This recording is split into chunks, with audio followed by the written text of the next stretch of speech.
relación al dato, más del 40% de los mayores de edad en Lima Metropolitana, 40% aumentó su consumo de alimentos durante la pandemia, la cuarentena, el encierro y todo lo demás. 40%. Y más del 50% incrementó su apetito durante la cuarentena. Esta es la estadística que tenemos. Y gracias a la visita de la magíster Ana Maguiña, directora de la Escuela de Nutrición y Dietética de la Universidad María Auxiliadora, nos lo va a explicar. ¿Qué tal, profesora? ¿Cómo está usted? ¿Qué tal? Bueno, buenos días. ¿El miedo da más hambre? De hecho, la parte emocional de cómo nos encontramos en nuestros estados emocionales, cuando estamos deprimidos, se puede ir muchas veces el hambre, cuando estamos ansiosos por diferentes situaciones, y en realidad al principio de la pandemia, el primer año, significó mucha incertidumbre para todos, estimado Chema, y por supuesto que sí, eso nos provocaba ansiedad ante lo inesperado, no había vacuna, todo era tan incierto, y la gente empezó a subir de peso, aparte también estar tanto tiempo en casa, al principio sin movimiento, no, los niños adolescentes no iban a clases, incluso se suspendió todo, las clases cuando ya se retomó fue de manera virtual, y de hecho nos encontrábamos sedentarios, apagaba la pantalla del teletrabajo o las clases virtuales y íbamos a picar lo que había en la cocina, en la refri, y sin querer hemos subido de peso. Es más, más del 70% de los peruanos han subido de peso, y no solamente las personas adultas, sino también los niños. Los niños menores de 5 años, 1 de cada 3 niños tiene exceso de peso. De hecho, por dos lados tenemos dos problemas de salud pública: el exceso de peso y por otro lado también el tema de la anemia en el caso de los niños, ¿no? Muy importante, por eso el tema de hoy, estimado Chema. Claro, ¿por qué no somos buenos combatiendo la anemia? ¿Por qué no bajamos esas cifras de la anemia infantil? ¿Por qué?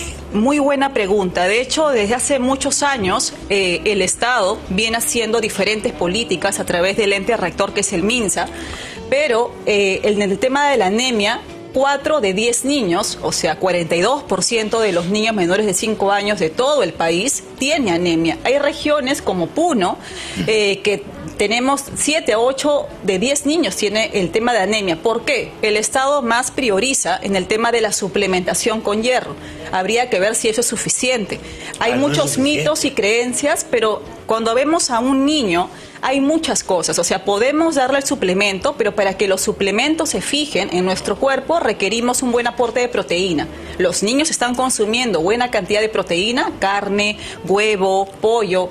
Hay muchos factores, estimado Chema, porque de hecho también el tema socioeconómico con la pandemia se ha agudizado. Antes de la pandemia ya veíamos esos puntos críticos como el tema de la anemia y un tanto de desnutrición, pero es probable que después de pandemia o en la actualidad hayan aumentado esos indicadores. Tienen que haber aumentado los indicadores, indudablemente. Así es. De manera que el tema de la anemia no es solo que yo le eche unos polvitos mágicos a la sopa, sino hay otras medidas. Exactamente. De hecho, un componente muy importante, y para eso estamos aquí, es para educar a las personas. El componente de educación nutricional, educación alimentaria, como bien lo dice la Organización Mundial de la Salud, es un componente muy importante. Educar desde las escuelas, desde las familias. Ansiedad, estado de nervios, emociones insatisfechas o generadas por la adversidad, la pandemia, etcétera.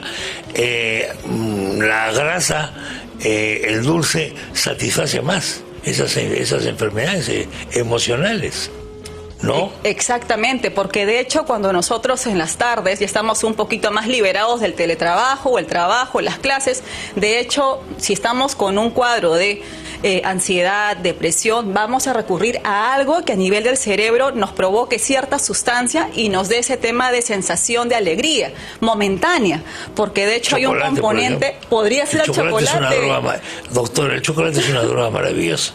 Exacto. Produce una satisfacción inmediata. Es como un gran tiro cantidad de en el serotonina cerebro. y bienestar y felicidad, y es momentáneo, después de un momento retorna y vuelven los problemas, que de hecho nosotros somos seres, los seres humanos somos seres integrales, ¿no? Muy complejos, no es tan sencillo, pero de hecho por eso es que cuando actuamos a atender al problema de la anemia, del sobrepeso, de hecho atendemos todo el equipo multidisciplinario, el nutricionista, el psicólogo, si es necesario el psiquiatra, pero todos los profesionales de la salud para atender el trasfondo del problema en realidad, y así debería verse todos los problemas en general. Sí, bueno, hay algunos alimentos que a los niños les gustan más que otros alimentos. Me pregunto si es de nacimiento así, genéticamente es así, o es más una cuestión de crianza, una cuestión cultural. Yo me gustaría a un bebé que le pongamos a la izquierda un plato de brócoli y a la derecha helados con chocolate. Bueno, exacto. De hecho, muy buena pregunta, Chema. Y ahí hay dos componentes. En realidad, los últimos estudios sí nos corroboran que durante la gestación, y por eso decimos la mujer gestante debe de comer de todo un poco, debe tener una alimentación muy balanceada, frutas, verduras, de todo un poco, porque algunos gustos alimentarios desde que el bebé se está formando durante los 9 meses de gestación se van a formar y va a predisponer a esos gustos o a esos rechazos ante los alimentos. Pero después, ya cuando el bebito ya nace y al partir del 6º mes ya empieza a comer, y es muy importante la postura que tiene el entorno, o sea, los padres, cómo le van a ofrecer los alimentos y la imagen que los papás como ejemplo dan desde edades tempranas, sobre todo en los primeros años de vida, porque ahí va a hacer que estos niños, si ve al papá, a la mamá comiendo ese brócoli de todo un poco como complemento de su segundo, de su plato de fondo, pero con buena actitud, va a ser muy bueno para ellos. Sí, sí, pues esto, efectivamente la cosa tiene mucho que ver con eso.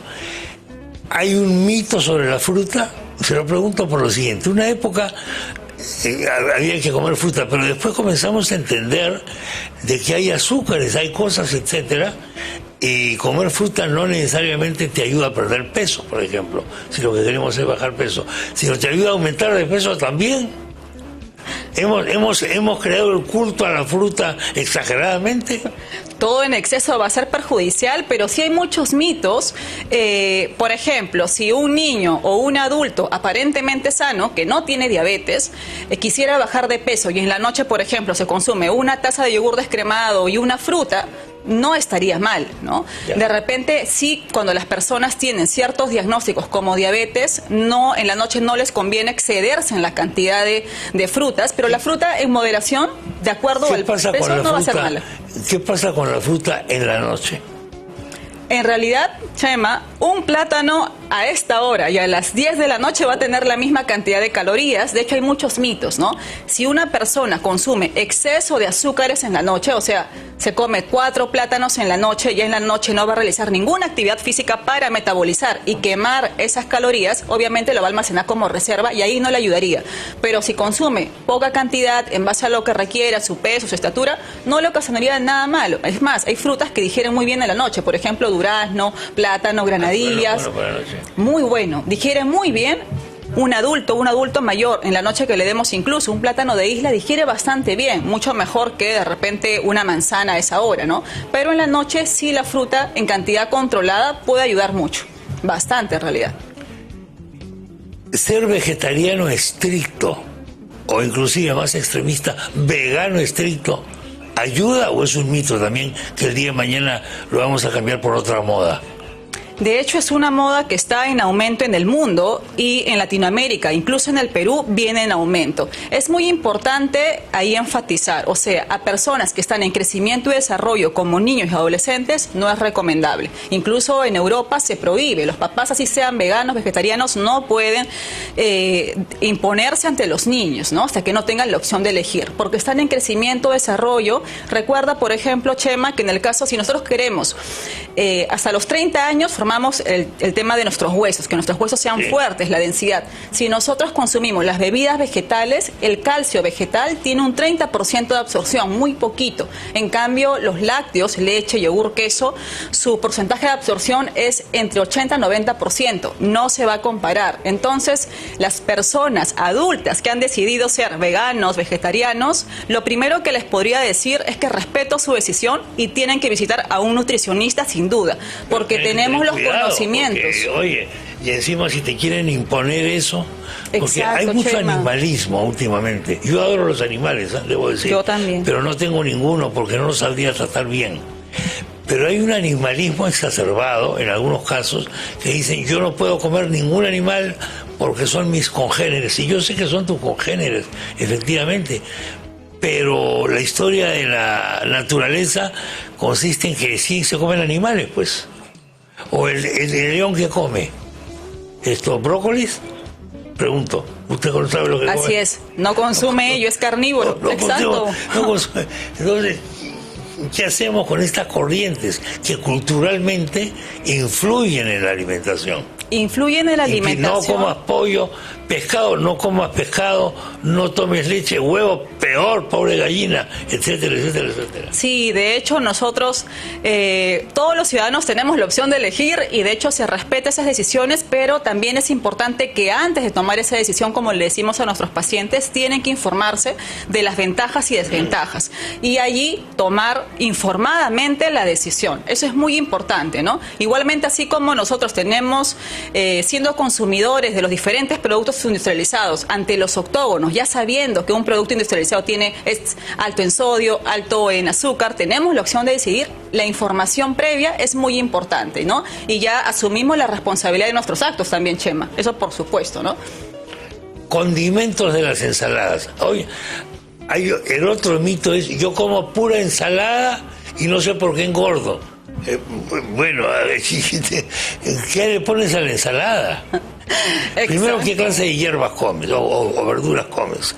Segundo, ¿qué le pones a la ensalada? ¿Cómo puede funcionar eso, doctor? En general, las verduras, o sea, si nosotros consumiéramos, por exagerar, Chema, una fuente donde servimos los bocaditos para los invitados con lechuga, tomate, pepinillo, rabanito, las ensaladas crudas tienen muy pocas calorías, o sea, ni 200 calorías te va a dar ello. El tema son los aliños, como bien lo mencionas. Lo ideal sería limoncito, sal, por ahí un poco de vinagre balsámico, si deseamos, o vinagre.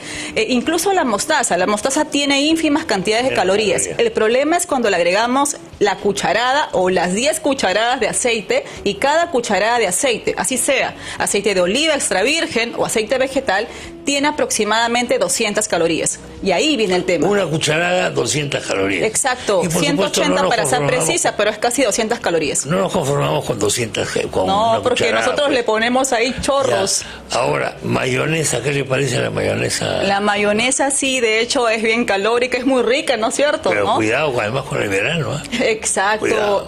Definitivamente la mayonesa cuando hace calor, como bien sabemos, es altamente perecible y peligrosísima, ¿no es cierto? Por supuesto que sí.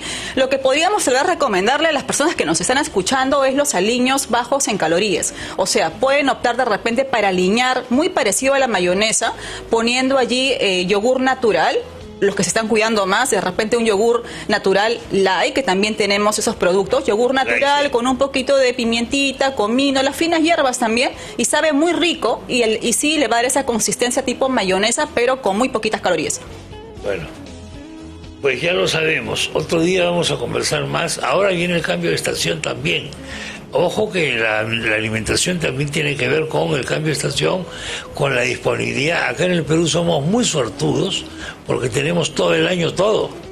En Europa no es así. Así es. Hay que importar cosas. Bueno, y ojo con la relación entre el clima y la alimentación también.